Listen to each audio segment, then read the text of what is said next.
Hey, this is Anthony Davis with Shapeshift Wellness, and in this video we are going to take a look at a peer-reviewed research article which is essentially attempted to understand this problem of diversity and inclusiveness in yoga.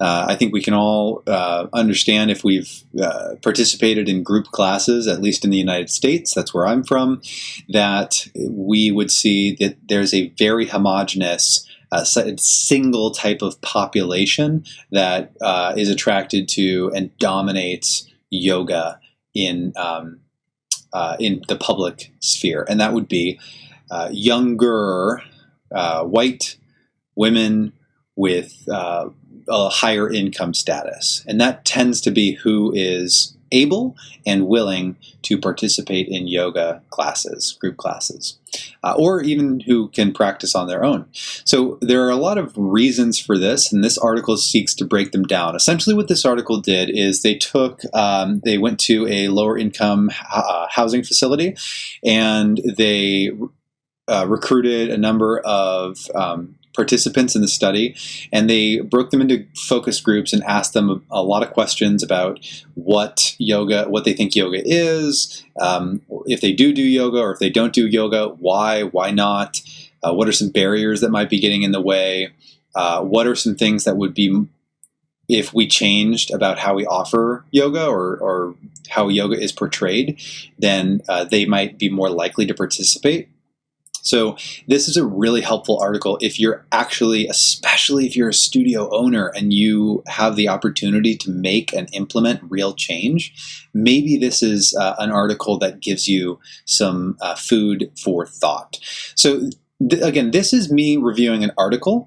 I am not an expert on this by any means, and I am not attempting to lecture or teach really anybody who's listening. So this is me trying to do my own homework. I'm trying to learn more about inclusivity and diversity in yoga. I'm a straight white male who came from not a lower income, family.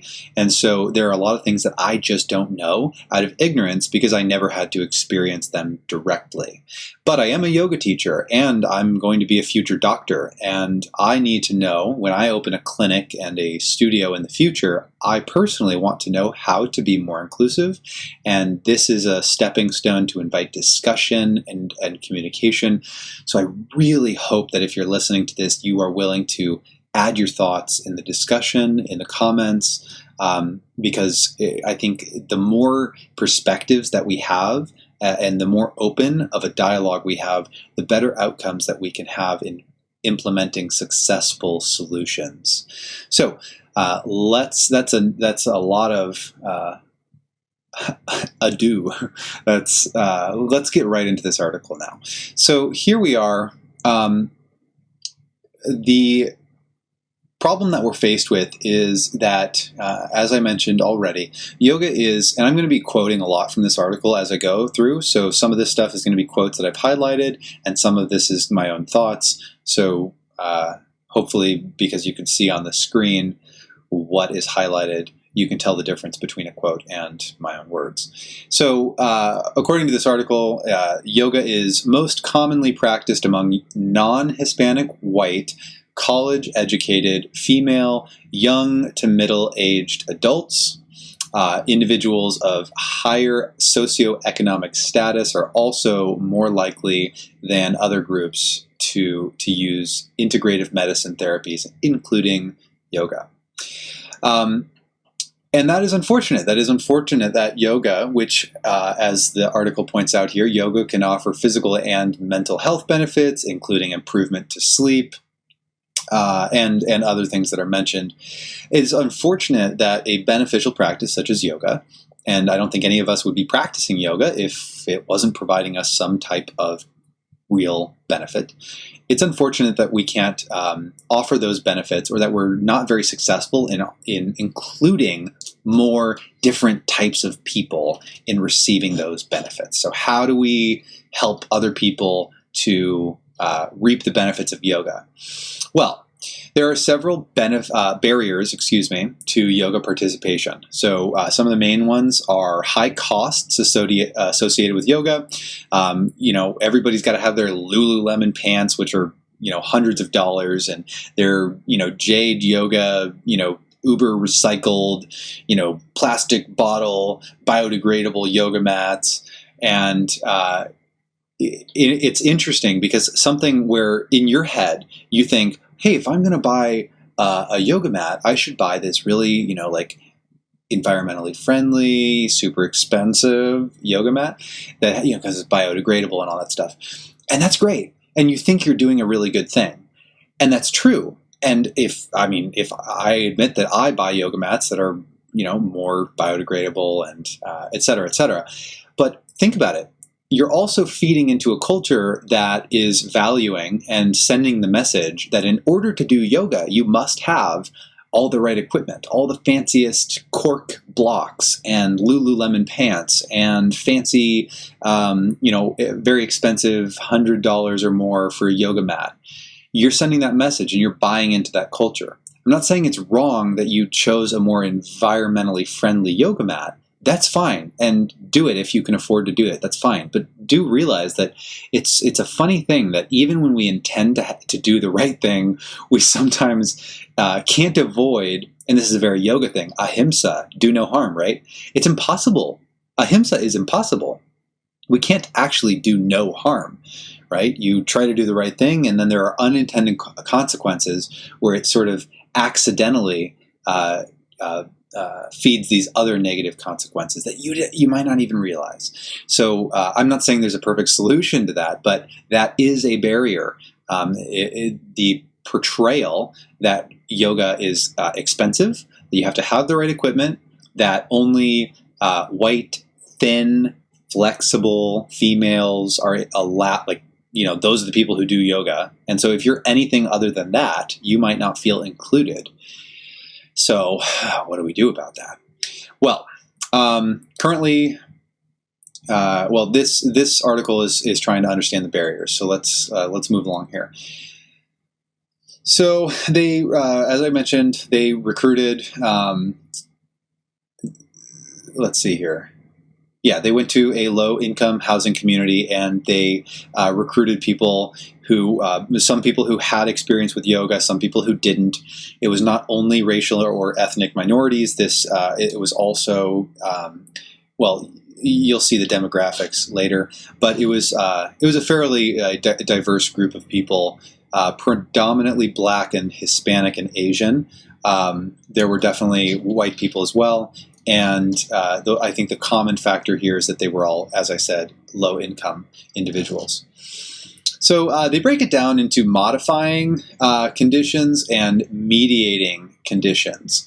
So essentially, you've got these modifying conditions, which are things like a person's work schedule. These are things that affect your ability to practice, but you can't really change that. You can't change, the fact that you have to work however many jobs at whatever time of day. So you can't change that.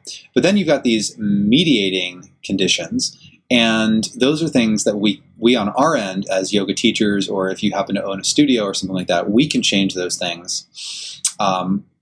And make yoga more accessible. So if a person's modifying condition is their work schedule, then a mediating condition that we can change would be, we can conduct yoga classes at convenient times to accommodate work schedules. So we can try to work around those things in order to make yoga more accessible. So the participants were over the age of 18. They spoke English. This study also had a particular interest in the benefits of sleep and yoga. So the participants also reported sleeping fewer than 6 hours a night on average.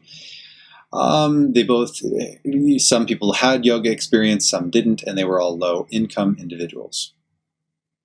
This is a table of various questions that they asked. Like I said, they wanted to know, what is yoga? What do you think it is? Why do you think people do yoga? What are the benefits of yoga? Why do you do yoga? Why don't you do yoga? What would make yoga more accessible to you? That kind of stuff.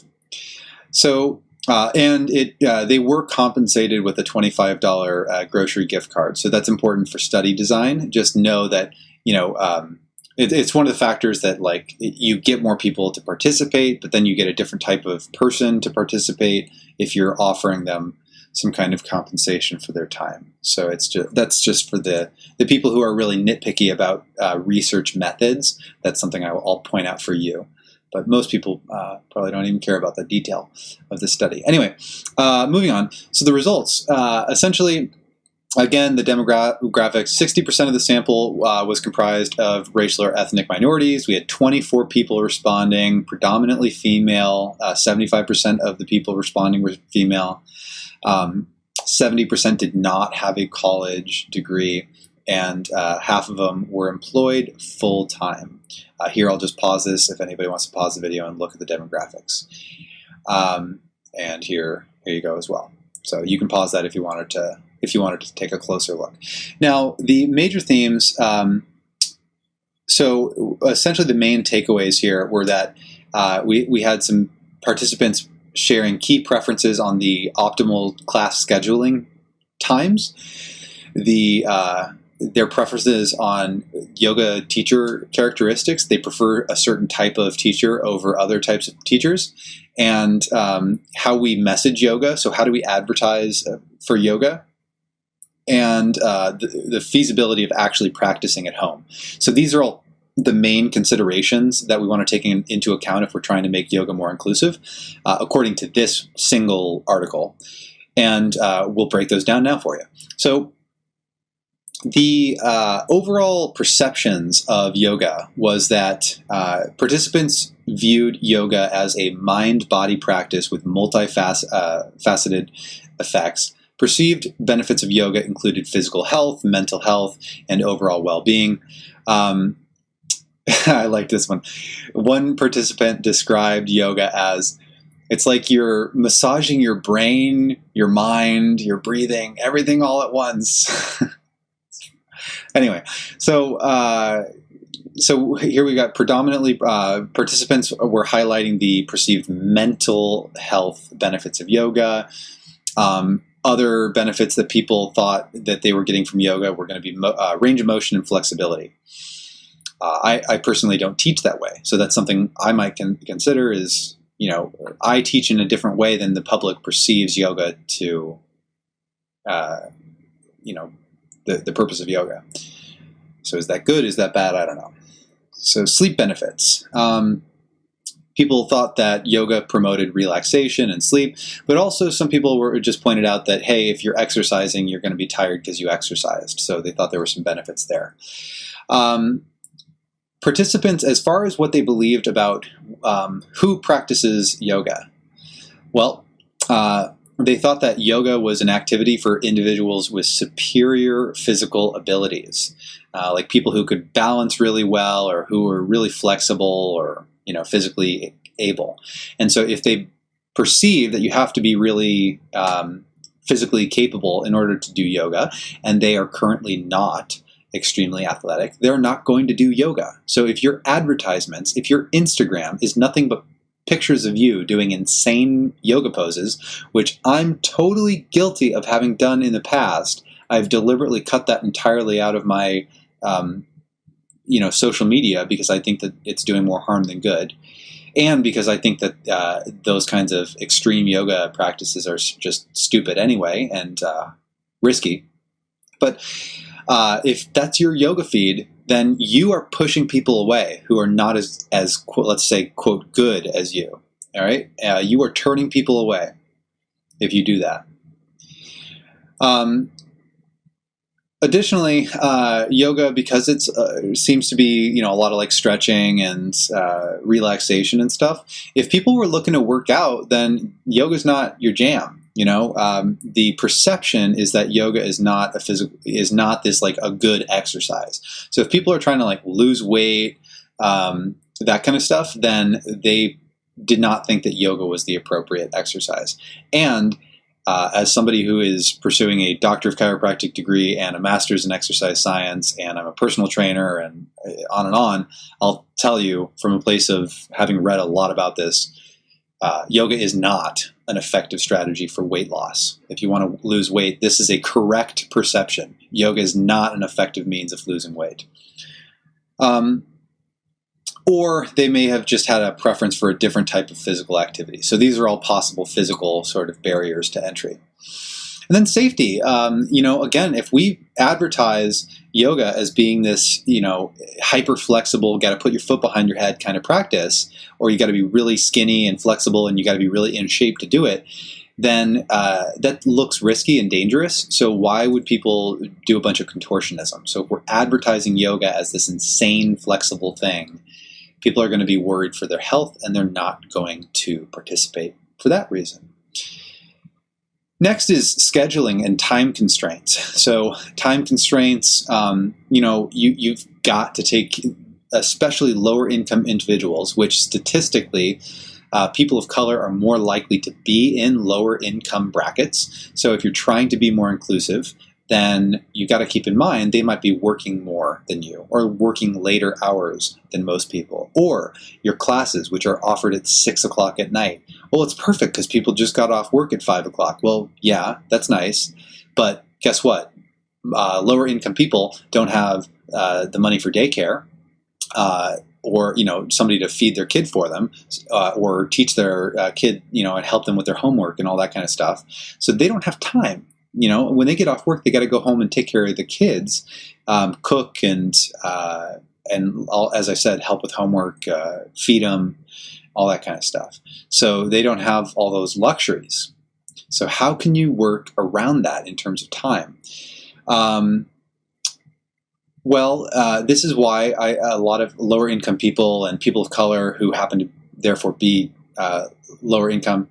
By the way, just a side note, there's a lot of crossover between the struggles faced by lower income people and people of color, and yet there are also unique and different barriers faced by people of color that are not necessarily true for all people of lower income. So there's crossover, there's a lot of overlap, but there's also unique differences. So let's leave room in our minds and our hearts for a little bit of nuance.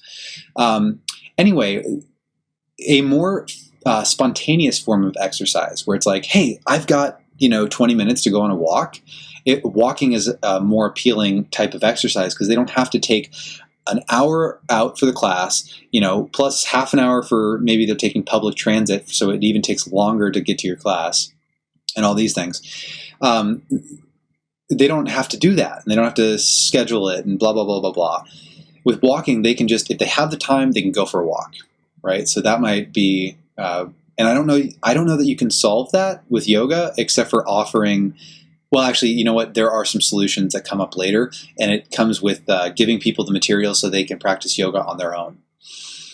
And then there were certain characteristics of the yoga teachers that they tended to prefer. So these are characteristics that, honestly, it's just yoga has no oversight. There's no regulatory body in yoga, so anybody can be a yoga teacher. You don't have to be certified to teach yoga. I know Yoga Alliance is a thing, but guess what? They don't actually certify you.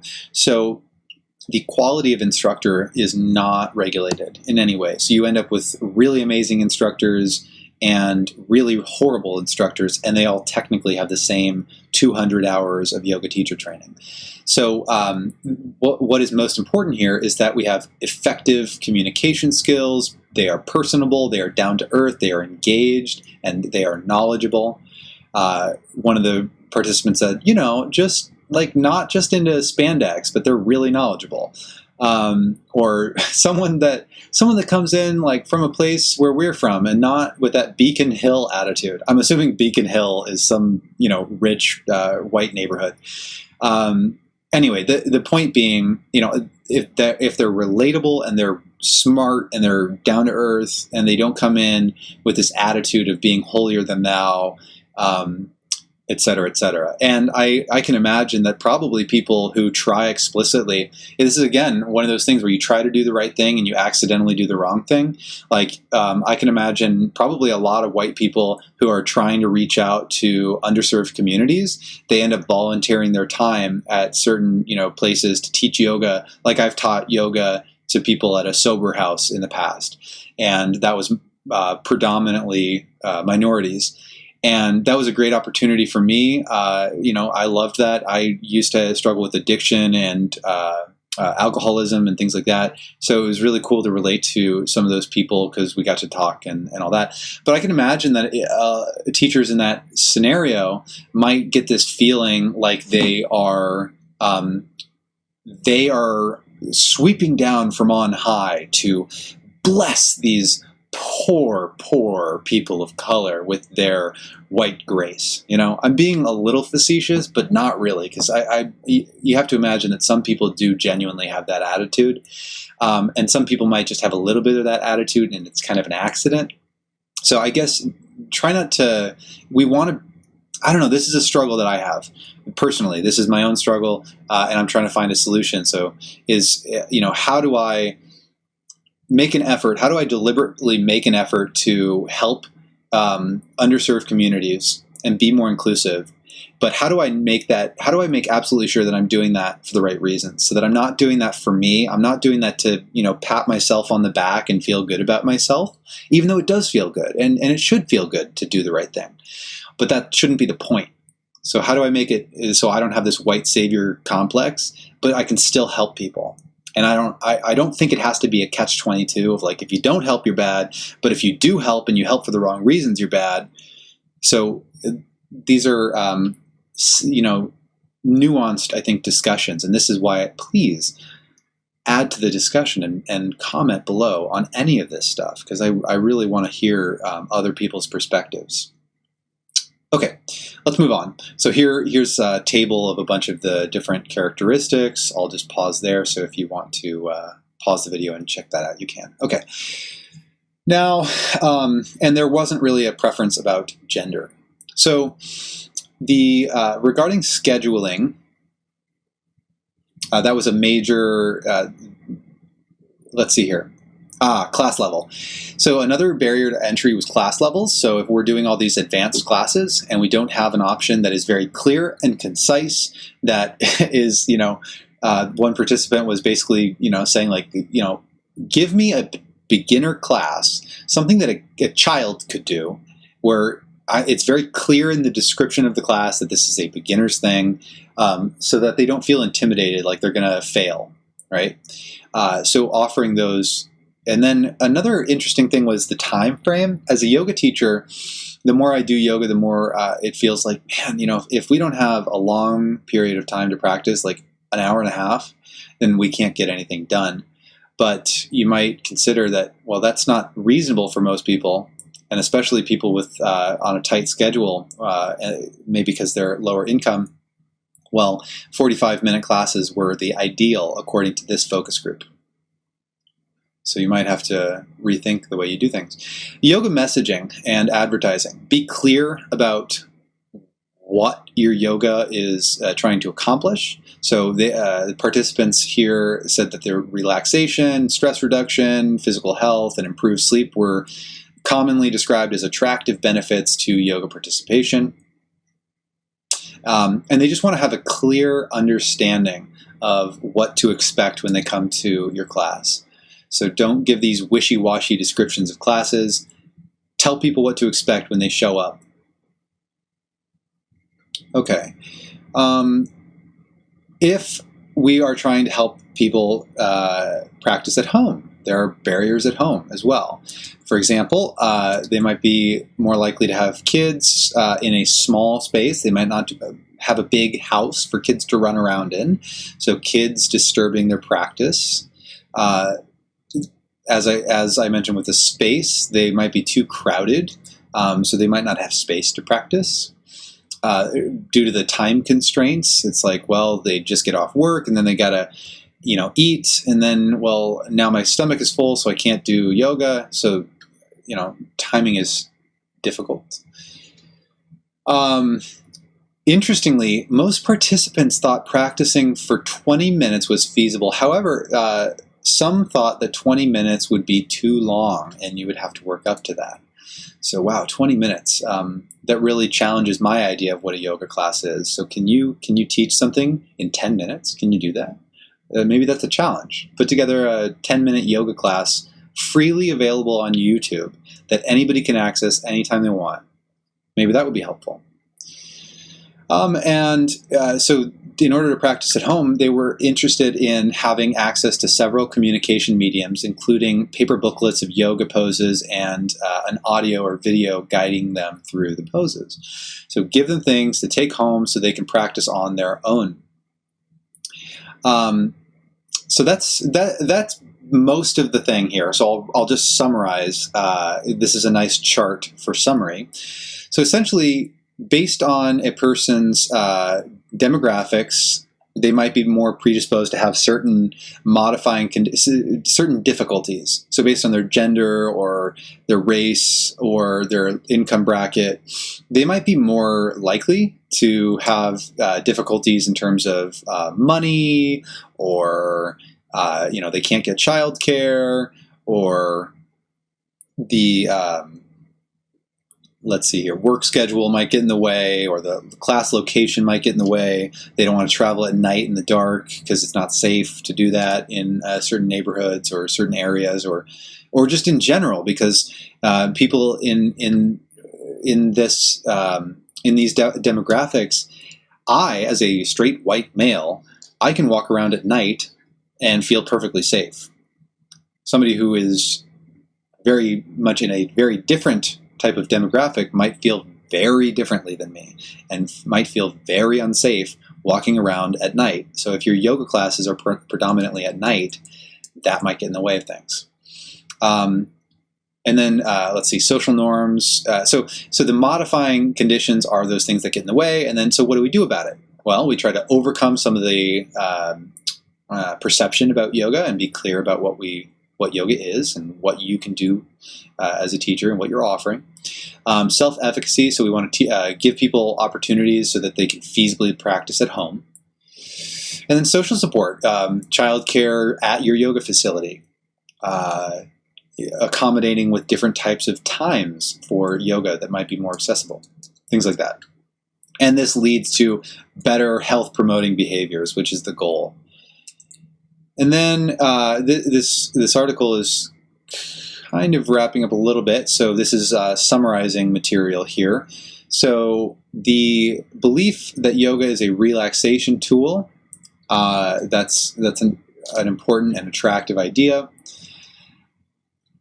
Participants with children had particular difficulties because they can't afford childcare, that kind of stuff. And even if they can, actually, I think this is coming up. It is. I'll save it for that. So let's see here. Again, we have, this is a weird cycle here. So yoga is perceived to be this, it's like young, attractive, white, female, flexible, that kind of person. That's who practices yoga, which turns away people who are different than that. And so therefore, we don't get new people coming into yoga who are in different sort of demographics. So yoga then ends up being less diverse, less inclusive. And then those people become studio managers. The homogenized group continues to be the studio managers and owners, who then promote. I mean, what do? You own a studio. How do you advertise? You take pictures of people at your own classes. And by the time you get there, you still have basically white classes. You take pictures of that, you put it online, and then it perpetuates the idea that yoga is just a bunch of white people, flexible, yet white, healthy women, young. And that keeps turning away people who are not any of those things. But so what do you do about that? I wonder, you can't just stage some kind of photo shoot, right? You cherry pick the few black people and Hispanic people and Asian people, et cetera, who happen to go to your yoga studio, and you get them all in a room and you take a bunch of token photography and you put that on your website. I don't know, like that seems wrong to me. Do you just try to make sure that when you are photographing that you make sure to include those individuals? Because if you do nothing, that's not good. If you don't make an effort, that's not good. But if you overcorrect and you exclusively tokenize the Black people or the other people of color at your studio, well, that's tokenizing them, and that's just kind of abusing that. But it would break the cycle. It would break the stereotype online and in the imagery. So maybe it would get more people of color to join the yoga studio. So did the ends justify the means? I'm asking questions. I don't know. So if you have answers, please comment. Because, we want to, I'm sure people want to do the right thing and we want to try, but sometimes our efforts might have unintended consequences. So it's just a difficult cycle. I don't know a good way to break that. Yoga might be perceived as anti-Christian. It's not anti-Christian, but yoga philosophy is different than Christianity. So it's not untrue. Financial obstacles, access to public transportation, safety concerns, riding the bus too late, it's dark, it's not safe, those kinds of things. And then in conclusion here, we've got basically a handful of main concerns. So basically this article came away saying, hey, right now yoga is basically white and female. And how do we break that? Well, the barriers are, first, we want to help promote the benefits of yoga. So just be clear about what yoga can do for you. It helps with relaxation and maybe sleep. Secondly, when you're employing yoga teachers, employ knowledgeable yoga instructors. Don't reach for the bottom of the barrel. And there are a lot of yoga teachers at the bottom of the barrel. Sorry. But there are, and I know we all have to start somewhere, but keep in mind, this is actually a really important, I'm really glad I remembered this.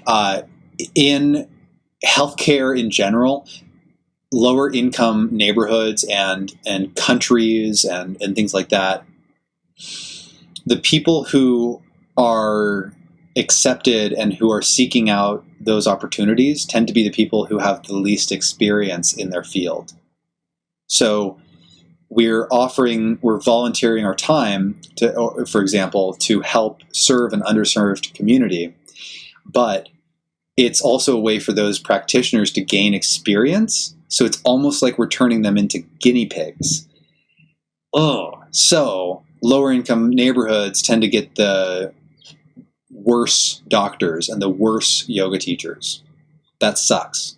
So, and then that further, if they get a shitty experience with the yoga teacher or a doctor, then it further turns them away from the system in the first place. You get how this is a self-fulfilling prophecy. So if we just really step up our game and provide good, high quality care and teaching and things like that, then we can make more headway. Okay, third, address self-efficacy. We want to offer classes that are geared towards beginners and not push people away by making them think that they have to do crazy things with their body. So we can provide clear descriptions of classes and reduce the intimidation of yoga. That ties into fourth, the fear of injury. So we are going to see that these individuals preferred yoga teachers who were very attentive to students and who could accommodate for varying ability types. And guess what? If you go to a teacher training and all the people there and all of your future students, they're all fit the mold for yoga, and they're all young and healthy and athletic and flexible, you're not going to understand how to accommodate for a person who's not young and healthy and flexible. And then you're going to be a shitty teacher for that person. And then that person's never going to come back. And then we continue to reinforce this homogeneity. Homogeneity? I think that's right. Anyway, lastly, we can offer social support systems, and we can be sensitive to scheduling and location. So this ties into the free childcare services, which provide an opportunity that if they need somebody to watch their kids, it's great. I used to work at a yoga studio that had free childcare for at the same time as a lot of their classes, and that was a really amazing services for a lot of mothers. However, it was essentially just another yoga teacher would just hang out with the kids essentially, and just you just hang out. I actually never was in there with them, so I don't really know. I just assumed they were hanging out, which is great because at least they know their kids are safe and provided with some kind of games or fun time or yoga time or whatever. But guess what? Those people aren't helping those kids with their homework. They're not providing dinner for those kids. They're not helping maintain bedtime routines and helping with homework and all that stuff. So there's more that they need. So social support programs, that's a good place to start. Provide somebody to watch your kids, but maybe there's an opportunity to do even better. I don't know exactly what that looks like, and I know that it would take a lot of effort and resources to do it, but if you have the resources, try to do better. And then just a last note on this one was promotional and intervention materials should be culturally relevant and portray yoga as an inclusive activity rather than a race or ethnicity and socioeconomic status type of thing. So again, this is that, I don't know how to break this cycle, because if your promotional materials are all white, well, it's because you only have or you mostly have white people at your studio. But if you just take pictures of the people of color, then that's cherry picking. But you do want to make an effort to show that we're trying to be welcoming of people of color and LGBTQIA plus communities. So how do you do that? How do you make the effort to portray yoga as not just this white soup, without tokenizing? I don't know how to do that. So I know I've asked that before, but it's a big issue. It's like, yeah. Cool. That's the end of the article. I'll just read this last quote, which summarizes absolutely everything. So here we go. Quote, our research suggests that a high quality and personable yoga instructor is an essential component to ensuring participant engagement among community-based yoga programs and interventions. Moreover, engaging marginalized populations through culturally relevant promotional materials can prove beneficial. Designing yoga classes to accommodate beginners, effectively advertising an easy level of difficulty, and or the feature of having the practice difficulty adjusted to the participants' capabilities, as well as advertising the potential benefits of yoga, can enhance participant recruitment and retention. Providing social supports, such as providing childcare and offering classes at convenient times and locations as determined by the target population, can also mitigate barriers to participation. So there you have it. This article did a good job of, I think, sparking the thought. It doesn't answer everything. It's not a cure-all. It's not a magic pill. But this is maybe a starting place. If we are trying to be more inclusive, maybe these are some things to take into consideration. I will just give my own takeaway here is I do plan to own studios in the future, a studio in the future. And that would be part of a healthcare clinic as well. And the best thing I can think of to do, because with my very white male perspective, I don't know what I don't know. And so even though I'm reading all these books and et cetera, that's not something that's going to somehow make me magically aware of all the right things to do. So the best thing that I'm thinking, at least currently, as I'm reading more, and by the way, if you're watching this way into the future, this is, we are in the middle of the coronavirus pandemic, and there have been, God, how many murders of black people by the police, and the Black Lives Matter protests have been going on in the last 4 to 5 weeks, I think. So this is a very tumultuous time. And so it's sparked, I think, a lot of people to really start digging and reading up on these issues. So that's what I'm doing.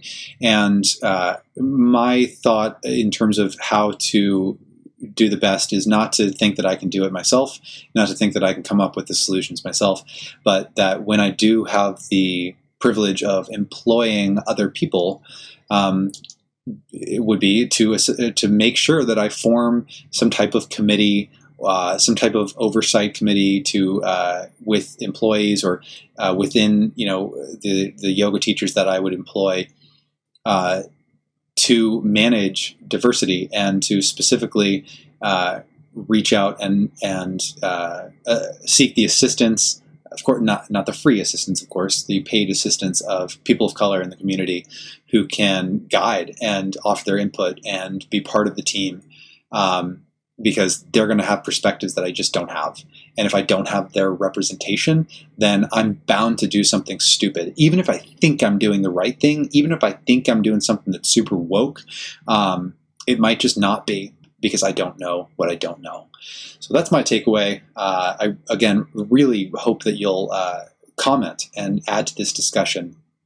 And also, do like the video and subscribe and share it with people, because I am really just trying to have a conversation here.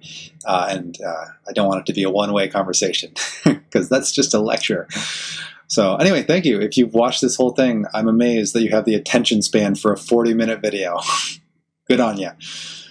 So anyway, I'll see you in the next video.